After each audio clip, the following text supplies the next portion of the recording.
श्रीलंका सरकार ने तमाम रामायण में आए सबूत और तमाम स्थलों पर शोध कराकर उसकी ऐतिहासिक सिद्ध कर उन स्थानों को पर्यटन केंद्र का रूप विकसित कर दिया है। अब आप श्रीलंका में जाकर रावण की लंका तो देख सकते हैं। कहते हैं कि श्रीलंका के एक जंगल में रावण का शव भी रखा गया है। रावण एल्ला और वैगला के घने जंगल आदि कुछ ऐसे स्थान हैं जो रामायण काल से काफ़ी कुछ जुड़े हुए हैं। आइए अब जानते हैं लंका पार्ट 2। जैसे आपने बहुत सारा प्यार दिया लंका पार्ट फर्स्ट में, आप वैसे ही लंका पार्ट 2 में अपना ढेर सारा प्यार दीजिए और इस चैनल को काफ़ी शेयर कीजिए और वीडियो को लाइक शेयर कमेंट करना बिल्कुल ना भूलें। दोस्तों, आपको लंका पार्ट 2 में कुछ ऐसी प्राचीन जानकारी मिलने वाली है जो शायद आपको नहीं पता होगी। आपको बताने वाले हैं लंका आखिर बसी कैसे थी। शुरू में हम आपको शुरू से कहानी बताने वाले हैं। कहते हैं कि माली, सुमाली और माल्यवान नामक 3 दैत्य द्वारा त्रिकूट सुबेल पर्वत पर बसाई गई थी। कहते हैं लंकापुरी माली को मारकर देवों और यक्षों ने कुबेर को लंकापति बना दिया था। रावण की माता कैकसी यूं कहे ये सुमाली की पुत्री थी। अपने नाना के उकसाने पर रावण ने अपनी सौतेली माता इलविल्ला के पुत्र कुबेर से युद्ध की ठानी थी और लंका को फिर से राक्षसों के अधीन के लेने की सोचा। रावण ने सुबा और बाली द्वीप को जीतकर अपने शासन का विस्तार करना शुरू कर दिया। अंगद्वीप, मलय द्वीप, बराह द्वीप, शंख द्वीप आदि कई ऐसे द्वीप थे जिस पर विजय रावण ने प्राप्त की।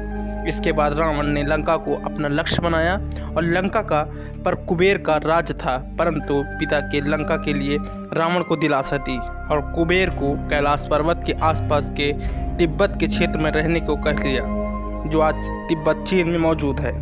इसी तारम्भ में रावण ने कुबेर का पुष्पक विमान भी छीन लिया।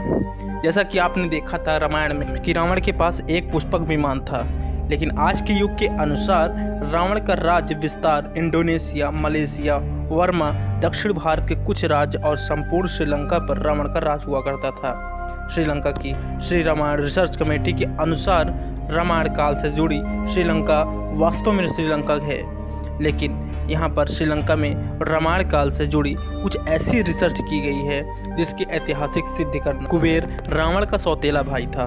कुबेर धनपति था। कुबेर ने लंका पर राज कर उसका विस्तार किया था। रावण ने कुबेर से लंका को हड़प कर उसका अपना शासन कायम किया। ऐसा माना जाता है कि लंका को भगवान शिव ने बचाया था। भगवान शिव ने पार्वती के लिए पूरी लंका को स्वर्ण जड़ित बनवाया था। एक बार माता पार्वती को महसूस हुआ, महादेव तुम देवों के देव हैं, सारे देव तो सुंदर महल में रहते हैं, लेकिन देवाधिदेव शमशान में, इससे तो देव की प्रतिष्ठा भी बिगड़ती है। उन्होंने महादेव से हट किया। आपको भी महल में रहना चाहिए। आपका महल तो इंद्र के महल से भी उत्तम और भव्य होना चाहिए। जिन्होंने जिद पकड़ी और अब ऐसा महल चाहिए जो तीनों लोकों में कहीं न रहे।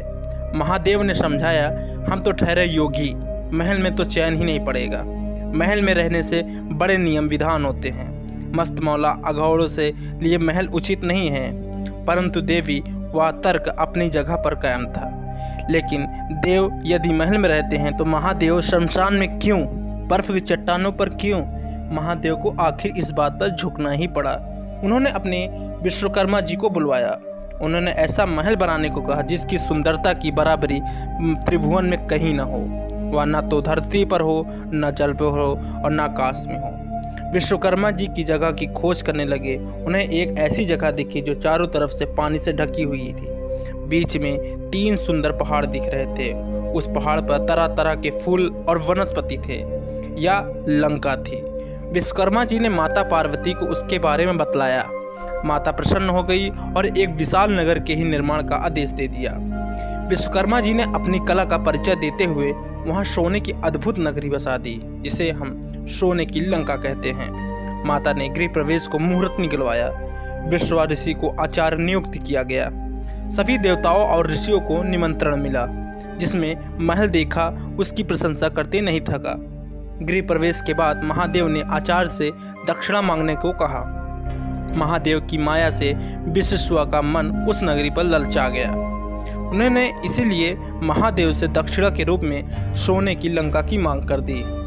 ऐसे में महादेव ने विश्वा को अपनी लंकापुरी दान कर दी। माता पार्वती जी को विश्वा की इस दुष्टता पर बड़ा क्रोध आया। माता जी ने क्रोध में आकर तभी श्राप दे दिया विश्वा को, तूने महादेव की सरलता का लाभ उठाकर मेरे प्रिय महल को हड़प लिया है। मेरे मन में क्रोध की अग्नि धधक रही है। महादेव का एक ही अंश एक दिन उस महल को जलाकर कोयला कर देगा। उसके साथ ही तुम्हारे कुल का विनाश भी आरंभ हो जाएगा। कहते हैं कि विश्वा से वह पूरी पुत्र कुबेर को मिली थी, लेकिन रावण ने कुबेर को निकालकर लंका को पूरी तरह से हड़प लिया। श्राप के कारण शिव के हनुमान अवतार ने लंका को पूरी तरह से जलाकर राख कर दिया। विश्वा के पुत्र रावण कुंभकर्ण कुल का विनाश हो गया। श्री राम की शरण में होने से विभीषण जी बच गए। ऐसे में लंका की एक वंश लगातार चलता रहा और इस तरह से सोने के लंका का आखिरकार अंत भगवान शिव ने ही किया था अपने अंश से अवतार हनुमान जी द्वारा। दोस्तों, इस तरह से लंका का पूरी तरह से सर्वनाश हुआ और इस तरह से लंका पार्ट 2 का ये वीडियो भी आज यहीं पर ख़त्म होता है। दोस्तों, उम्मीद करते हैं आपको आने वाली वीडियोस में और भी अच्छी खासी जानकारी देने को कोशिश करेंगे। अगर चैनल पहली बार है, चैनल को सब्सक्राइब करके बेल आइकन को प्रेस कर लीजिए ताकि आने वाली वीडियो की नोटिफिकेशन आप तक पहले पहुँच जाए।